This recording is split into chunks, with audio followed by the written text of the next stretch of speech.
Hello दोस्तों, स्वागत है आप सभी का आज के इस वीडियो में। आज मैं आपको पढ़ाऊंगा कृषि भौतिक एवं जलवायु विज्ञान कक्षा 11 का ये लेक्चर 5 है। इससे पहले 4 लेक्चर हो चुके हैं और इस लेक्चर में हम पढ़ेंगे चैप्टर 1 मात्रक, विमा तथा मापन। और इस चैप्टर के न्यूमेरिकल पोर्शन जो है उसको हम करेंगे।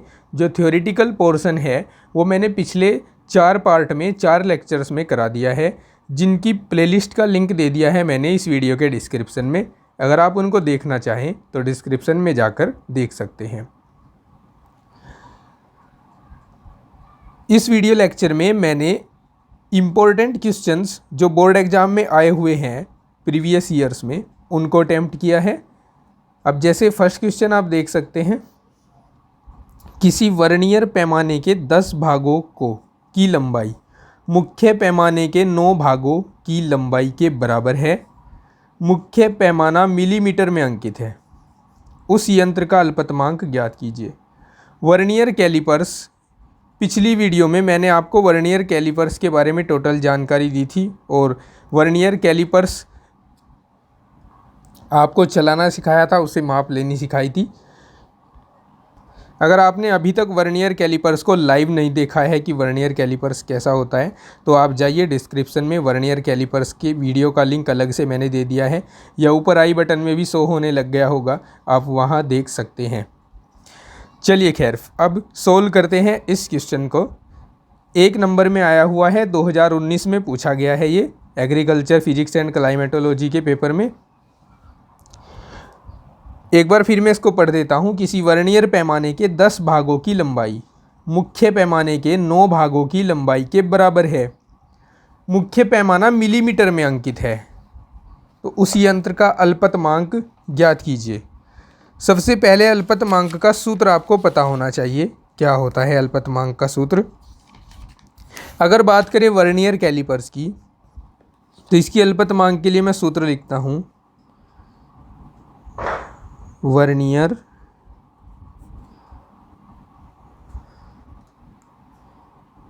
कैलिपर्स का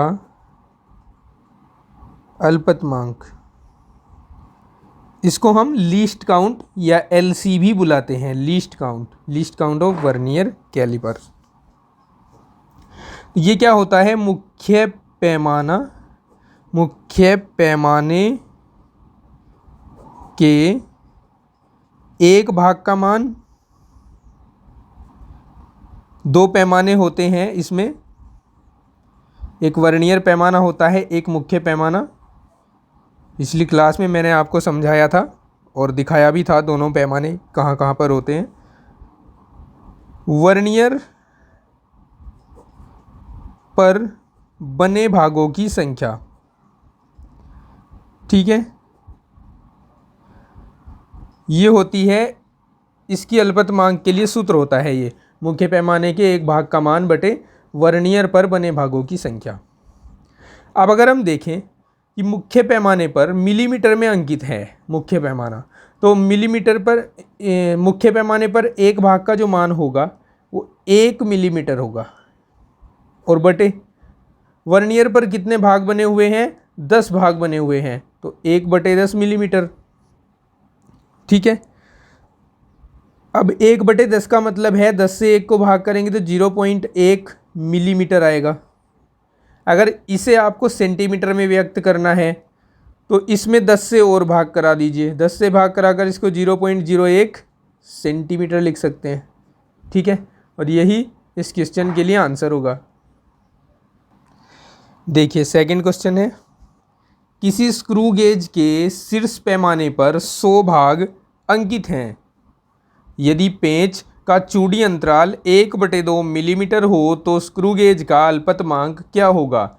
एक अंक में 2016 में पूछा गया ये प्रश्न है। सबसे पहले मैं आपको बता दूं, स्क्रू गेज का जो अल्पतमांक होता है वो इस सूत्र के द्वारा निकाला जाता है। स्क्रू गेज का अल्पतमांक बराबर चूड़ी अंतराल या पिच भी बुलाते हैं, जिसको हम चूड़ी अंतराल या पिच, और बटे शीर्ष पैमाने पर बने भागों की संख्या। शीर्ष पैमाने पर बने भागों की संख्या। चूड़ी अंतराल 1/2 है और शीर्ष पैमाने पर कितने भाग हैं? 100 भाग हैं। 1/2 का मतलब है आधा, यानी 0.5 और बटे 100। अब 100 से भाग देंगे 0.5 को तो 0.2 स्थान और पीछे खिसकेगा, तो 0.005 आएगा। और ये किस में आएगा वैल्यू? मिलीमीटर में वैल्यू आएगा, ये मिलीमीटर, ये आएगा मिलीमीटर में। अगर इसको सेंटीमीटर में व्यक्त करना है तो एक स्थान और पीछे खिसका दो दशमलव को, तो सेंटीमीटर में व्यक्त हो जाएगा। अब तीसरा प्रश्न देख सकते हैं आप। इसमें कहा है किसी पेंच मापी का चूड़ी अंतराल 0.5 मिलीमीटर है तथा शीर्ष पैमाने पर 50 भाग हैं, तो इसका अल्पतमांक क्या होगा? चलिए करते हैं इसको। देखिए हमें इस क्वेश्चन में क्या क्या दिया है। एक तो चूड़ी अंतराल दिया है,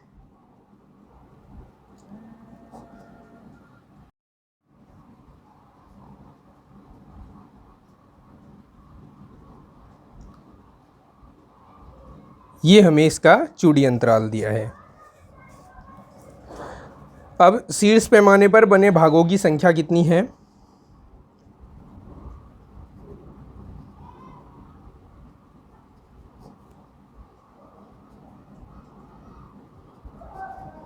शीर्ष पैमाने पर बने भागों की संख्या ये दी गई है हमें इसमें 50।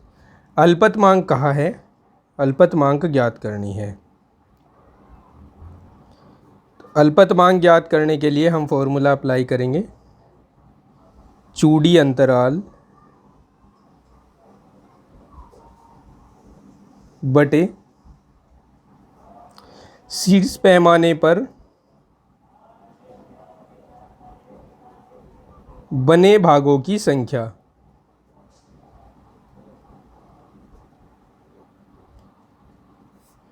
अब चूड़ी अंतराल है इसका 0.5 मिलीमीटर और इस पर 50 भाग बने हुए हैं। यहाँ हम ऊपर से डेसिमल हटाए तो नीचे एक जीरो बढ़ाना पड़ेगा। 5 से इसको डिवाइड कर दे तो 1/100 आ जाएगा और 1/100 का मतलब है 0.01। ये किस में आया? मिलीमीटर में आया। अब अगर ऑप्शनल क्वेश्चन दिया होता और सेंटीमीटर में पूछा होता तो आप इसको सेंटीमीटर में ज्ञात करते। कैसे? इसको 10 से और भाग दे देते और लिख देते 0.001 सेंटीमीटर। चौथा क्वेश्चन एक अंक में आया हुआ है 2020 में। एक पेंच मापी का चूड़ी अंतराल 1 मिलीमीटर है। शीर्षक पैमाने पर 50 भाग अंकित हैं, तो इसका अल्पतमांक बताइए। तो पेंच मापी का अल्पतमांक लिखते हैं पहले। पेंच मापी का अल्पतमांक ये हो जाएगा, पेंच मापी का अल्पतमांक चूड़ी अंतराल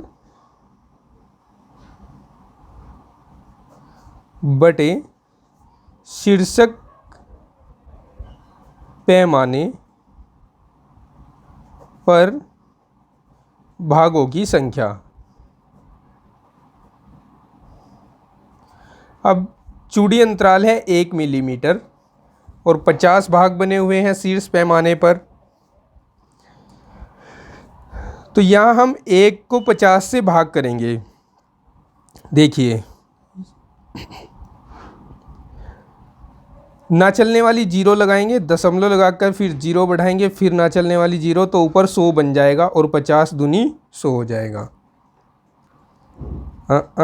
एक जीरो ज़्यादा ले लिया। देखिए यहाँ ना चलने के लिए जीरो, फिर दशमलव लगाई, फिर जीरो बढ़ा लिया, फिर ना चलने वाली जीरो, फिर ये 100 हो जाएगा, फिर 2 आएगा, तो यहाँ हो जाएगा 0.02 मिलीमीटर। पांचवा प्रश्न है, एक अंक में, ये भी 2013 में पूछा गया है। एक पेंच मापी का चूड़ी अंतराल 0.05 सेंटीमीटर है। इससे 0.0005 सेंटीमीटर तक शुद्धता से मापा जा सकता है, या शुद्ध माप लेने के लिए वर्तीय पैमाने पर कितने भाग होने चाहिए। तो यहाँ चूड़ी अंतराल दिया है हमें, और इस स्क्रू गेज से 0.0005 सेंटीमीटर तक की दूरी शुद्धता से मापी जा सकती है। इसका मतलब ये हमें अल्पतमांक दे दी है, और वर्तीय पैमाने पर बने भागों की संख्या हमें ज्ञात करनी है। तो सबसे पहले इस क्वेश्चन में लिखेंगे हम, दिया है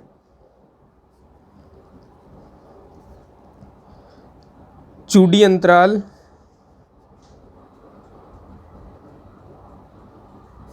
बराबर 0.05 सेंटीमीटर, अल्पतमांक दी है 0.0005 सेंटीमीटर। अब वर्तीय पैमाने पर कितने भाग होने चाहिए ऐसा पूछा है, तो हम मान लेते हैं, माना वर्तीय पैमाने पर बने भागों की संख्या, वर्तीय पैमाने पर बने भागों की संख्या n है, n मान लेते हैं इसको। तब हम जानते हैं कि अल्पतमांक का सूत्र जो होता है वो होता है चूड़ी अंतराल बटे वर्तीय पैमाने पर बने भागों की संख्या।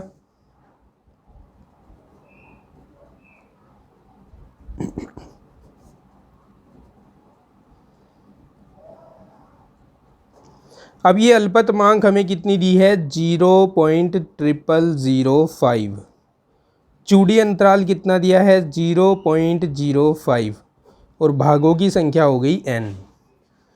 अब हम यहाँ क्रॉस मल्टीप्लाई करके n को इधर ले जाते हैं और इस वैल्यू को यहाँ लाते हैं, या n इक्वल्स टू होगा 0.05 अपॉन 0.0005। ठीक है, अब क्या करेंगे, यहाँ देखिए गिन लीजिए, ऊपर कितने स्थान हैं, 2, नीचे कितने स्थान हैं, 4, तो 4 में से 2 कम कर दीजिए। डेसिमल को हटाते वक्त जब हम डेसिमल हटाएंगे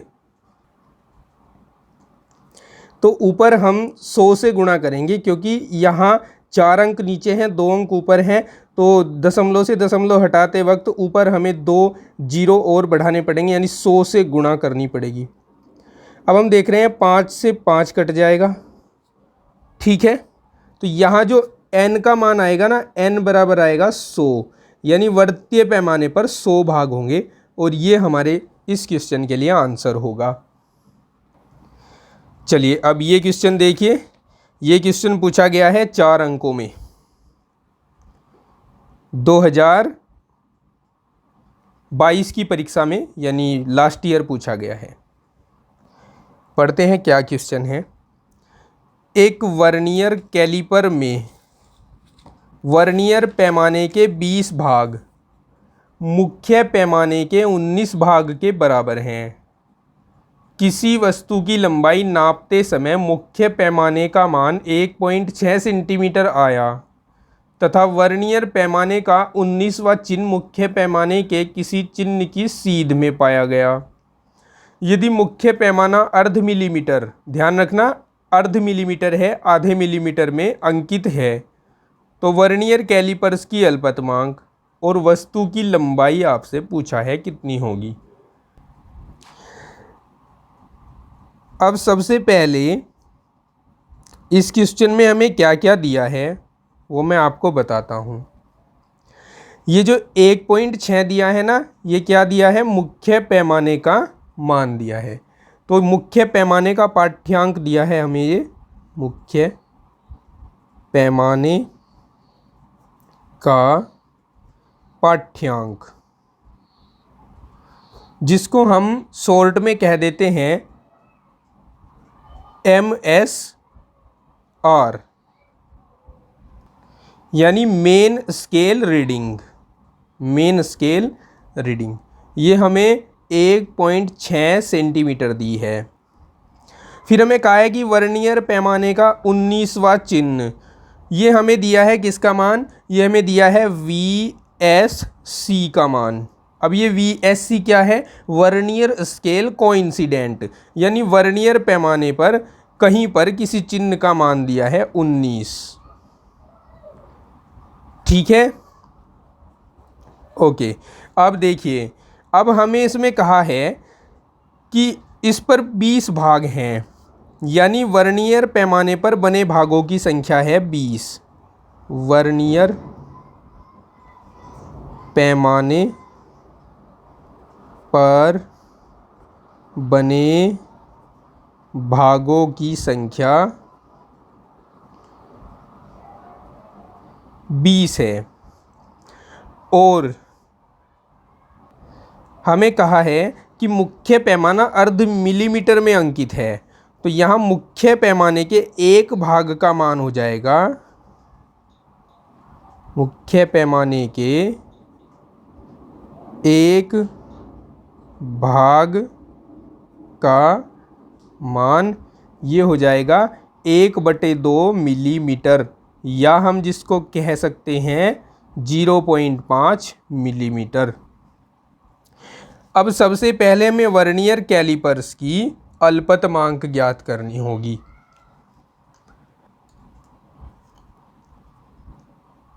अल्पतमांक, इसके लिए सूत्र होता है वर्नियर पैमाने पर मुख्य पैमाने के एक भाग का मान, मुख्य पैमाने के एक भाग का मान बटे वर्नियर पैमाने पर बने भागों की संख्या। वर्नियर पैमाने पर बने भाग, अब ये तो मेरे पास क्या है 0.5 मिलीमीटर है, और ये कितना है, वर्नियर कैलिपर्स पर कितने भाग बने हुए हैं, 20 भाग बने हुए हैं। ठीक है, अब ऊपर से डेसिमल हटाओ, नीचे 200 आ जाएगा, और 200 को 5 से अगर भाग करें तो 5 चौक 20, 1/40 आ जाएगा, किसमें, मिलीमीटर में। अब आगे बढ़ने से पहले मैं आपको बता दूं कि यहाँ जो मुख्य पैमाने का पाठ्यांक है वो सेंटीमीटर में है, तो आप इस अल्पतमांक को सेंटीमीटर में चेंज कर लेंगे। सेंटीमीटर में चेंज करने के लिए क्या करना होगा, 10 से भाग करना होगा, यानी 1/40 गुणा 10 लिखना होगा इसको, यानी ये 1/400 हो जाएगा, 1/400 मिलीमीटर। और 1/400 को अगर हम 1 को 400 से भाग करें तो हमारे पास आएगा 0.0025, 0.0025 सेंटीमीटर। ये आ गई है अल्पतमांक। तो एक पार्ट का आंसर तो ये आ गया।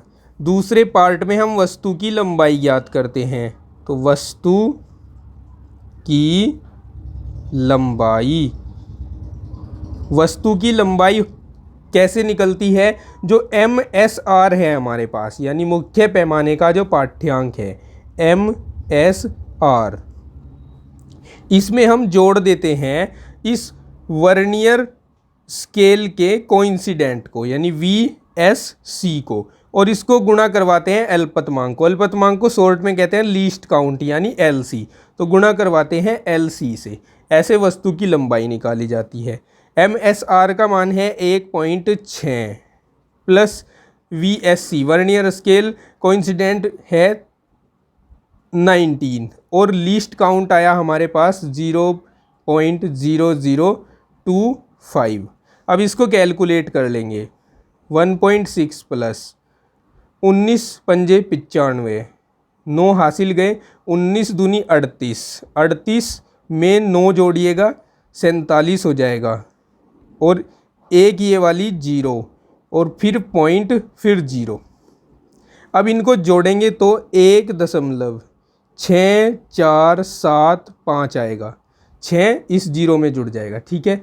और ये सेंटीमीटर में आंसर आएगा, यानी वस्तु की लंबाई होगी 1.6475 सेंटीमीटर। समझ गए। अब एक और ऐसा ही क्वेश्चन जिसमें ये संख्याएं बदली हुई हैं मैं आपको करवाता हूं, जिससे आपकी प्रैक्टिस भी हो जाए थोड़ी सी। तो चलिए नेक्स्ट क्वेश्चन देखते हैं, सेम इसी के जैसा। इस क्वेश्चन में क्या कहा है कि वर्नियर कैलिपर्स में वर्नियर पैमाने के 50 भाग मुख्य पैमाने के 49 भागों के बराबर हैं। किसी वस्तु की लंबाई नापते समय मुख्य पैमाने का मान 3.2 सेंटीमीटर तथा वर्नियर पैमाने पर 16वां चिन्ह मुख्य पैमाने के किसी चिन्ह की सीध में पाया गया।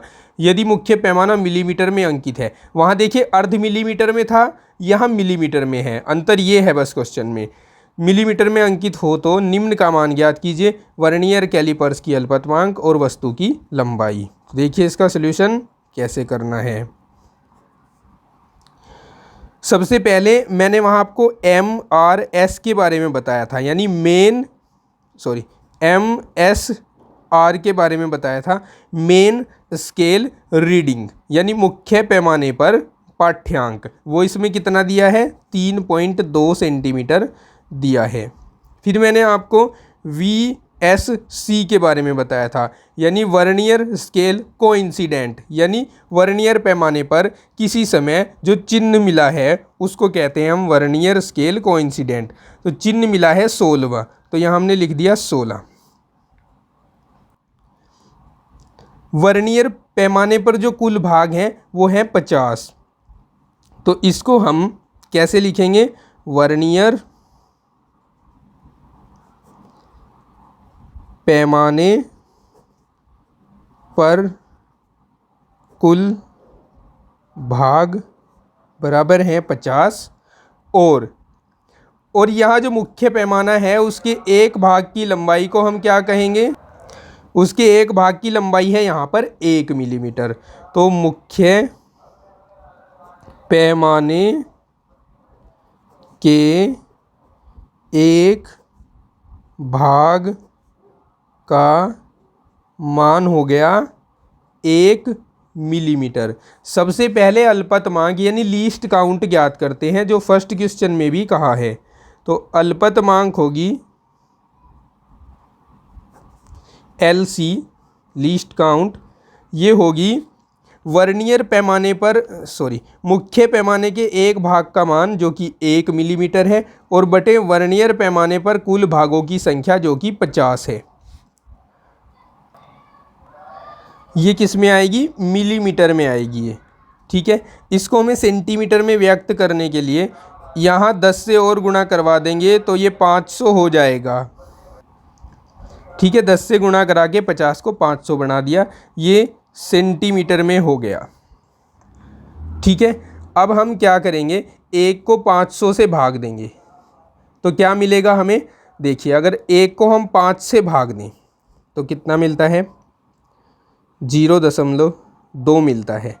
लेकिन 2 0 होने की वजह से ये 0.2 स्थान और पीछे खिसकेगी, तो हमारे पास ही आएगा 0.002 सेंटीमीटर, ठीक है। ये तो आ गई इसकी अल्पतमांक। अब हम वस्तु की लंबाई ज्ञात करेंगे। सेकंड पार्ट में ये हमारा था फर्स्ट पार्ट, वस्तु की लंबाई।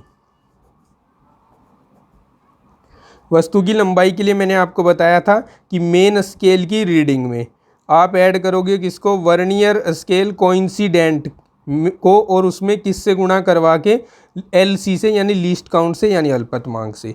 तो 3.2 में जोड़ोगे आप 16 गुणा 0.002, 3.2 में ऐड कर दोगे, अब 16 की गुणा 2 में करा दो तो 32 हो जाएगा, 0.32 आ जाएगा।